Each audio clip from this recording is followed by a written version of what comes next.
Последното коло во првата и втората македонска фудбалска лига го потврдија впечатокот дека македонскиот фудбал се дави или прета во сопствената кал.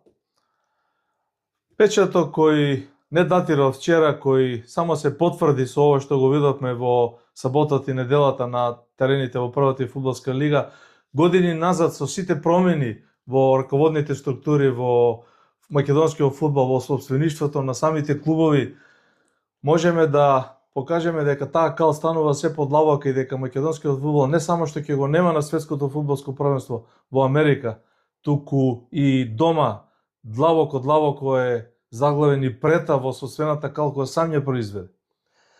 Зошто мислиме вака и дали сме во право или не, гледате во продолжение на емисијата.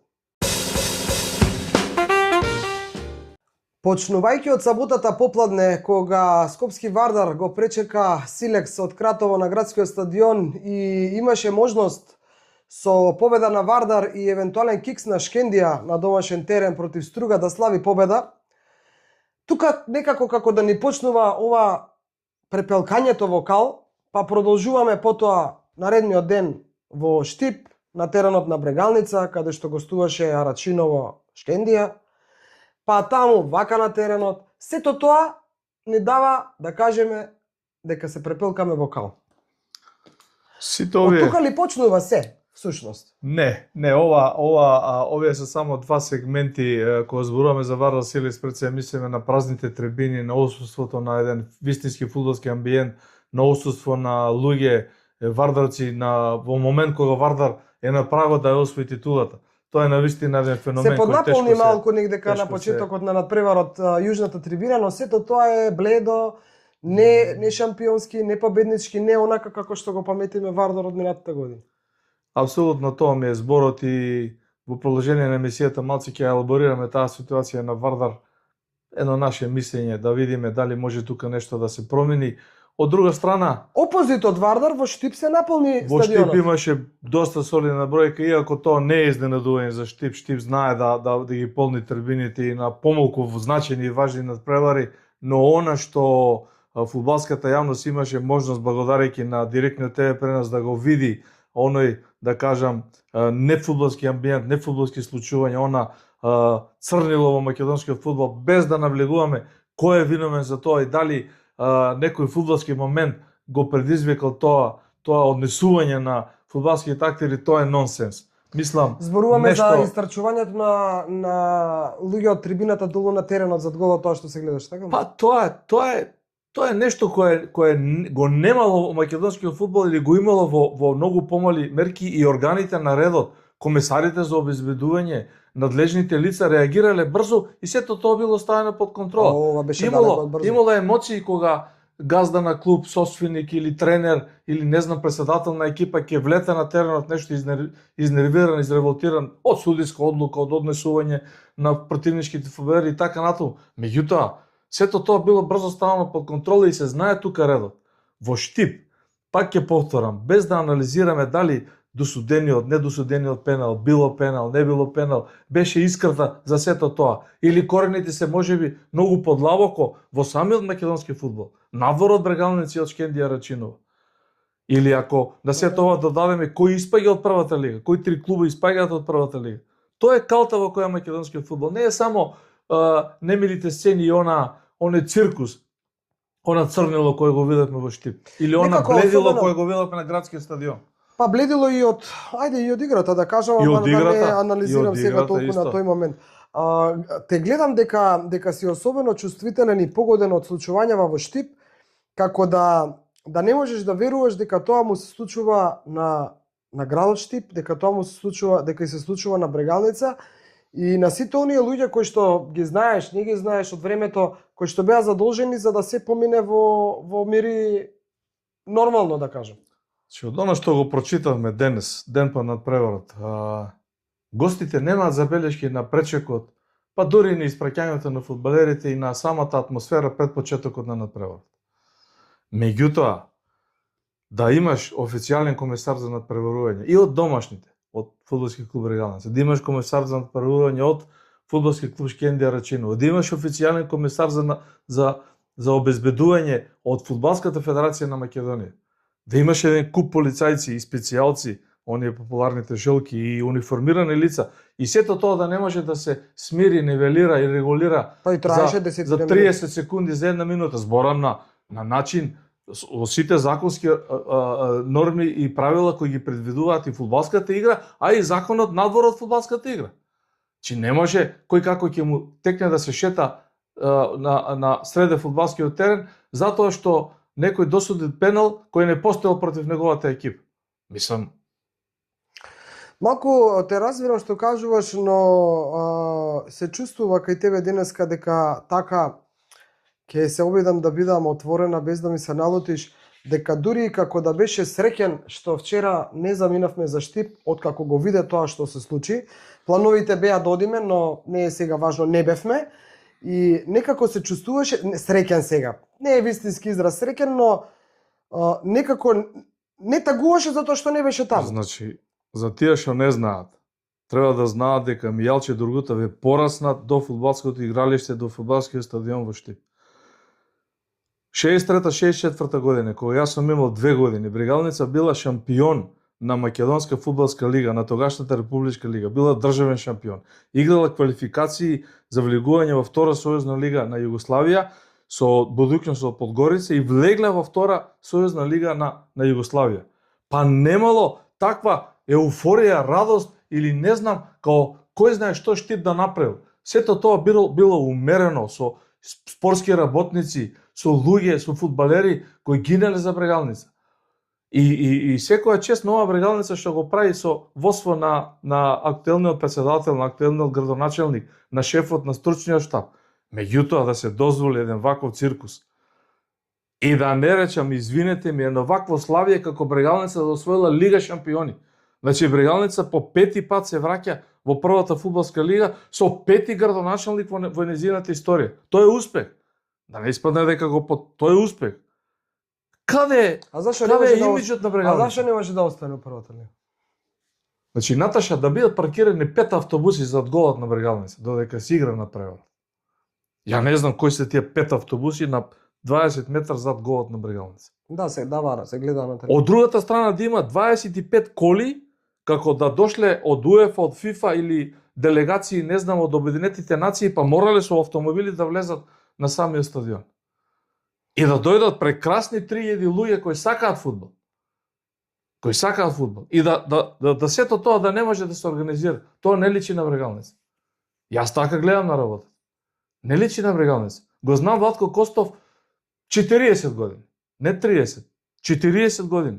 И имаш супер мислење за дечкото. Тоа го знам. Значи нема да зборуваме за неговите фудбалски квалитети, за неговите успеси, за неговото CV. Не, тоа што го сакаш знаат да и кажеш врачињата. дека го знаеш? А ако Владко Костов си дозволил да биде толку испровоциран, толку изнервиран, да добие црвен картон на еден тако важен надпревар и да го носат малтене со полиција во собликувалните, нешто не е во ред со фудбалски Штип.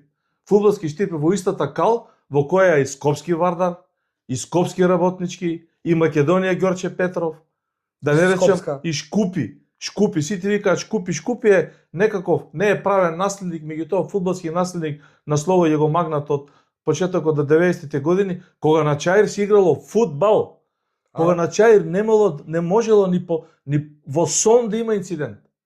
На Чаир да влезат да има инцидент, кога биле браќата Муминовиќи. Бог да чува и да брани. Чекај сега, нели браќата Муминовиќи беа во меѓувреме сега последно е наактуелно во работнички дел од нив, не бора браќата наследниците? Не, тоа е друга работа и тоа е малку негативно. Не, сакам да речем дека они се уште мислам дека во фудбалот во работнички, ева го сега работнички излегува. Мислам дека е незин 28 години Другутов. 20, јас ако не е грешка информацијата што ја прочитав, јас навистина немам точна информација. За работнички. 28 години, после 28 години работнички излегува од првата лига. Ама тоа уште е жално.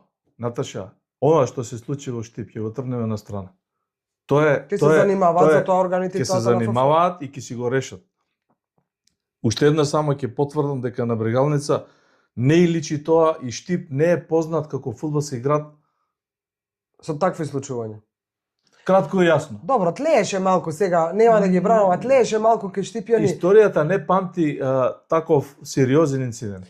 За пофалба, Јас тврдам за тоа. пофалба е трибините на Брегалница, со навивачите на Брегалница. За пофалба Беа се супер коректни. па не, затоа што на такво кошкање, буткање, шамари, удирање долу на теренот, вадење со полиција, па го тегнат неќе да излезе, па после Владко со полиција го вадат.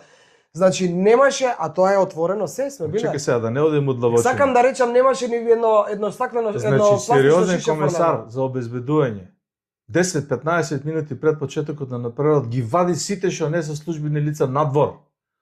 Надвор сите. Ама Со овие командирот на Овие полицијата. и беа надвор што се спуштија. Па се како симна- влегле? Па се симна од трибината на Па Шкендија. имало ли некој на Кај вратата што да беа не го навивачите пушти на да се Шкендија сима? Рачинова. Па и- Од таа страна дојде. Ама имало ли таму полицајци?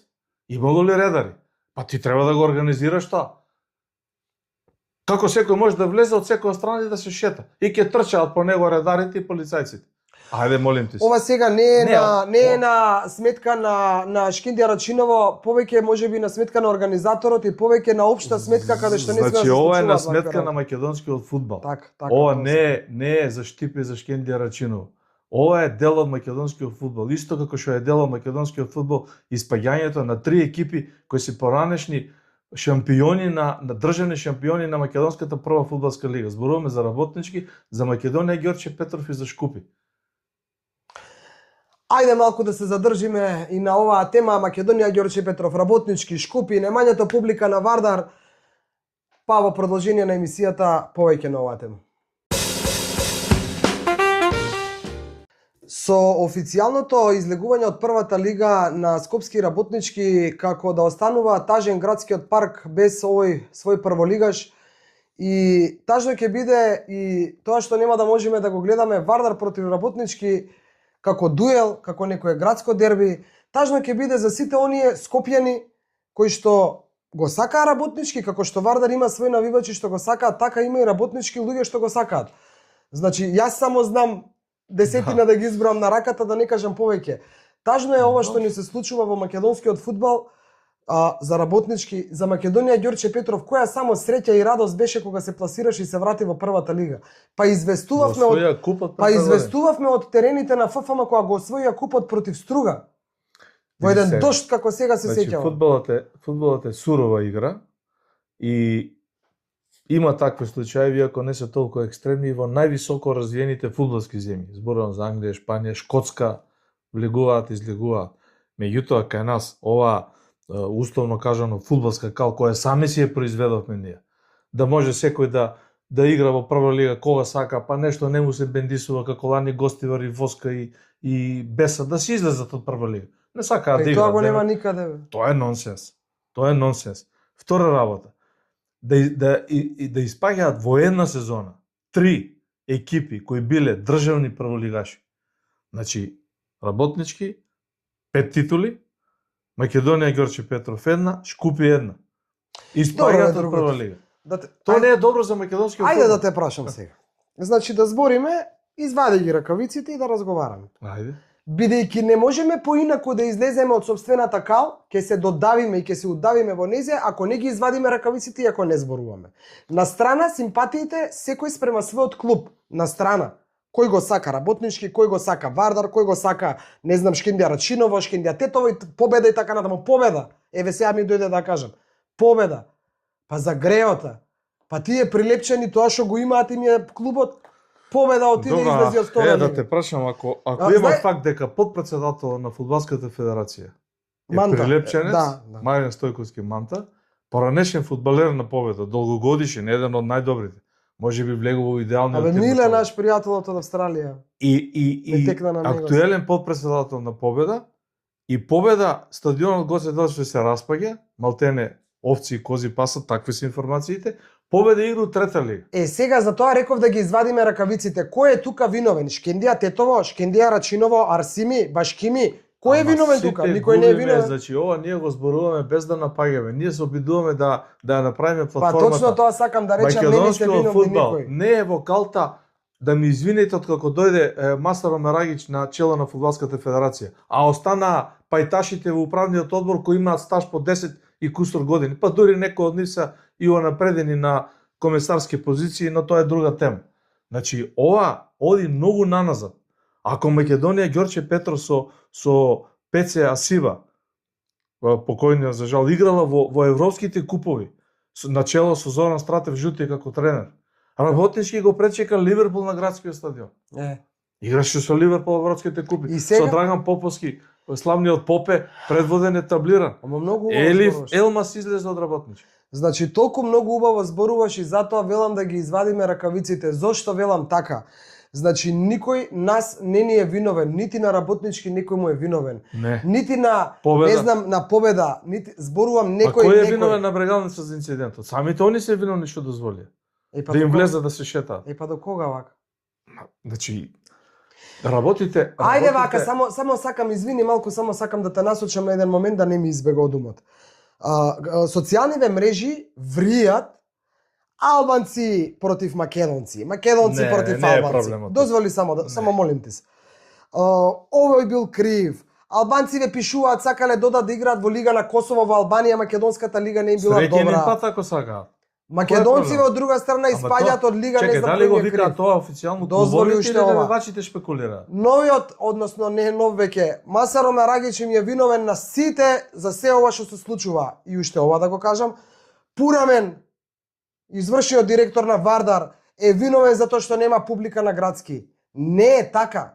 Вистината е дека не е така, не дека Пурамен нема некоја си вина со што нема публика. Не допринел можеби нешто да направи повеќе да привлече, излегол арогантен, па не знам со начинот на кој што комуницира со околината. Но на Вардар, на градски, уште бајаги пред Пурамен немаше публика. Чекај да те прашам рефлекторите во Струмица, кој ги постави славниот Ванчо Таковски, славниот Батевање, каде што се Блатер дојде на отварањето. За кого светат се? Кој игра таму? За кого светат? За кого работат? Каква е таа фудбалска кали во тој дел од Брера си Македонија? игра на Пандев на стадионот. Играат они на градскиот стадион пред нула публика.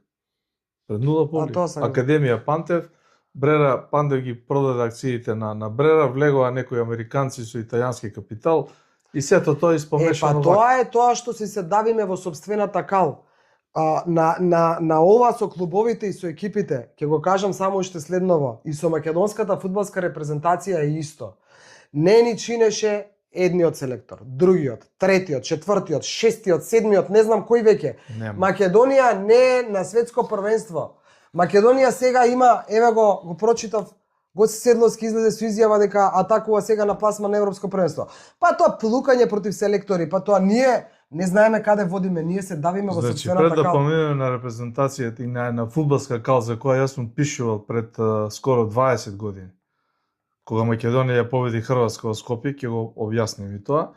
Само да додам еден исто експлицитен пример со фудбалски клуб Тикваш. Нешто собственик беше градоначалникот, па Борче Христов беше добар тренер, Ѓорги Мојсов, олицетворение на кавадаречкиот фудбал. Ја Кабрамов го памтам, Светко.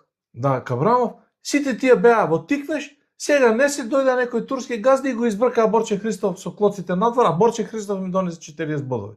Значи тоа е карама каша, да не речам да ми извини камерата и нашата публика, вистинска калакурница во македонскиот фудбал, која тлее 10, 15, можеби 20 години. Си изнаредија еден куп председатели.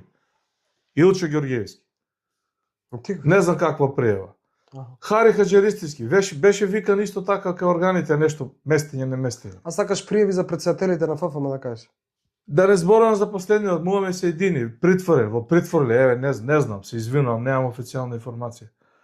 И сега Масар Мерагич го маламе, го плукаат човекот, кој да дошол да не знам што да грабне од фудбалската федерација. А истиот тој да ги извади сите тие факти што си ги извади на последното собрание, на целиот тој криминал што се случува. Ама кој губи од оваа ситуација? 10-15 години губи Македонија, сите ние губиме. Македонецот што сака да гледа фудбал губи Другутов. Ете тој губи. Како да се освестиме да избегаме тоа? Како да сватиме дека сами си ја произведуваме фудбалската кал во која претаме 20 години? Ние самите си ги правиме тие услови. Ние, како продукција Скок и како YouTube канал Другутов, ќе одиме во Америка на светското првенство. Живи и здрави. Значи, подготовките се пред крај, акредитациите од FIFA се потврдени, двете. Кого ќе гледаме ние таму и за кого ќе навиваме? За Босна како најблиска и Хрватска од Балканов? Значи, да ја гледаш твојата репрезентација. Колку сме само далеко ние од тоа? Македонија не беше толку далеко овој циклус, меѓутоа мене ме потсети таа елиминација на еден надпревар со Хрватска. Елиминацијата во Копенхаген од Данска? Да. Што за Хрватска? Македонија Хрватска? Да. Што? Кога почнаме да заглавуваме укалта, кога имам напишано еден текст за тоа. Кога се случува тоа? 2007 година во ноември. Пред 20 години. Пред 20 години ја не ја знам приказкава. Може си ми ја кажал некогаш. 20 години значи според Ургутов заглавуваме вокал. Ај? Да се одмориме малце па да не кажеш приказкава. Може. Мислам дека. Ајде еден джингл па одиме со приказката за Македонија Хрватска и почетокот можеби на заглавувањето на македонскиот фудбал вокал. 20 години, вели Дургутов, се давиме вокал, посебно кога е во прашање македонската фудбалска репрезентација. Приказкава за Хрватска да ја споделиш со сите нас. Некаде ноември 2007 година во рамките на официјалните квалификации за пласман на Европско првенство Македонија беше во група со Хрватска. Се играше, ми се чини, последното коло на еден калив терен на градскиот стадион со старата северна трибина зад головите исток и запад, околу 10-12, може би 15.000 го имате на YouTube тој надпревар. Македонија победува 2:0 Квалификации за светско. за европско. За европско. Европско 2008 година во Швајцарија и во Австрија, каде што бевме ние Па двајцата бевме како на тоа, акредитирани. да. И тоа ме Од почеток до крај го покривме 2008. Мојот текст, мојата тогашна колумна, моето обраќање, еве како сега, низ камерата на Дургутов YouTube канал, тогаш со пишан збор преку средствата за информирање, беше дека Македонија ја победи Хрватска, меѓутоа останува заглавена во својата кал. За жал, што сакам да кажам? Хрватите беа пласирани на Европско првенство со нивниот селектор Славен Билич. Играа славните Па и звезди. ги гледавме да не 2-3 пати ги ги гледавме Хрватите на тоа на Европското првенство ги следевме Хрватите 3-4 пати и на тој фантастичен дуел со Турција. Што ми е муаветот и идејата? Ние како македонци го прославивме тој успех. Како сега Брегалница Што ја победивме. што слави дека влегол во прва лига. Што ја победивме Хрватска. Да. Или славивме дека сме изиграле нерешено на репрезентативно ниво, не знам, со Англија или со Холандија. Хрватска отиде на Европско првенство 2008 година и на сите наредни европски првенства играше. Хрватска играше на 3 светски првенства од тој фамозен надпревар одигран во Скопје кога Македонија ги победи. Тогаш исто бронзените, бидејќи 98 година, нецели 7-8 години наназад, беа трети на светското првенство предводени од Мирослав Чиро Блажевиќ во Франција 1998 година. 2014 играше Хрватска на светско првенство во Бразил, 2018 играше во финалето на светско првенство во Русија и 2022 игра за трето место и го победија Мароко. А ние ги победивме 2:0 и се радувавме дека сме ги победиле 2:0. Што сакам сега да кажам? Кај сме ние, кај се они? Значи Многу калливо во Македонија. ние сме заглавени со самите себе. Ние се занимаваме со 350 споредни работи, кој како влегол во теренот, кој што направил, се откажала таа екипа, оваа екипа сака да игра, оваа екипа смета дека оштетена не играме ние, не ни досудивте пенал као малите деца, плачење, ќе си излеземе од лига, ќе си одиме. Втора лига се распаѓа и најважно е дека ќе си игра некаков бараж за влегување од 5 тртолигаши со 3 второлигаши. Тоа ли е врвот на македонскиот фудбал? Нели може Македонија да игра на светско првенство? Жално. Па не може очигледно. Очигледно не сме доволно насочени кон тоа што го сакаме. Еве сега ќе ти кажам зошто, и ако имаш уште да зборуваш слободно, повели, зборувај. Значи тажно ми е, жално ми е, испаѓаат клубови, ги нема. Ја нема Беласица, Победа, Македонија, Ѓорче Петов, Работнички. Брегалница Штип се радува што влезе во прва лига, а 35 години нема освоено ни еден трофеј. Овие барем имаат освоено. Ѓорче Петров, Победа, има Победа 2 пати шампион на државата беше. Па и го освои еднаш купот, Прилевска Победа. Пелистед играше во Европа во купот на УЕФА. Играа Металург Скопје, играше Милано, што веќе не постои клуб од Куманово. Играше Ренова, не постои клуб. Играше Хоризонт Турново со Хајдук на градски стадион во европските купови. Брегалница игра за да влезе протичкендија речено во прва лига. И им се случило тоа што им се случило. Кај се европските трофеи? Кај се настапите во европските купови? Еден реномиран клуб како Брегалница кој играл во рамките на Втора сојузна лига, кога овие клубови не постоеле, ги немала на фудбалската карта. Јас само ти ја разбирам емоцијата и тагата, вистина ти ја разбирам. Јас само едно ќе кажам, не знам дали ако некој од вас паметен и знае зошто сме уште во калта 20 и кусур години, може и повеќе, слободно пишете ни да видиме, да споделиме и да пробаме некако заеднички да излеземе од калта, притоа не делејќи се на македонци и албанци вакви или Жила онакви. глупа се тоа, како Тоа нема што сакам да врската. го споделам еве за крај од мене за крај, е дека можеби не сакаме доволно, не веруваме и не сакаме доволно нешто и затоа не можеме да го реализираме. А пример за тоа е и нашето одење на светското првенство. Нити сме ние мултимилиардери за да отидеме 40 дена во Америка, значи на сите трошоци и на сите карти што ги гледаме, какви се картите, колку е скапо и така натаму, но број 1, значи за да одиш на светско првенство треба да имаш акредитација од FIFA, да си акредитиран новинар на FIFA. Какви перипетии се поминавме додека ги добиеме акредитациите од FIFA, нема да зборувам ни детали, нити луѓе, не ни тоа поентата, сакавме желбата да одиш и да известуваш и да го реализираш тоа. Ако почнеме повеќе да сакаме да излеземе од калта сите ние, мислам дека можеме лесно да пркнеме малку да излеземе. А додека бараме виновници, овој ми е крив, оној ми е крив, судијата ми е крив, Омерагич ми е крив, претседателот, спонзорот, не знам кој, ќе си талкаме у калта уште долго време. Јас се согласувам со тебе, македонскиот фудбал генерално повеќе од 20 години претаво собствената кал која ја произведува, како да не сакаме да го видиме тоа, како да не сме свесни дека самите си го правиме лошото, дека едни против други се подметнуваме, си нешто местеме или се правиме паметни дека ние сме попаметни од соседот, па ете нешто мудруваме, а сите губиме. Сите губиме. Губиме сите, губи човекот македонецот кој што сака да гледа фудбал, а кој што кога ќе отиде да гледа фудбал, гледа немање на квалитет, гледа кал, гледа тепање, гледа тоа што го гледа на трибините или пак не доаѓа да гледа и трибините се празни. Споделете ни ваше мислење, споделете ни свој став, зошто мислите дека македонскиот фудбал талка толку долго време во калта и се разбира како да излеземе од таа кал. Бидете ни живи здрави, се гледаме во следна емисија. До скоро.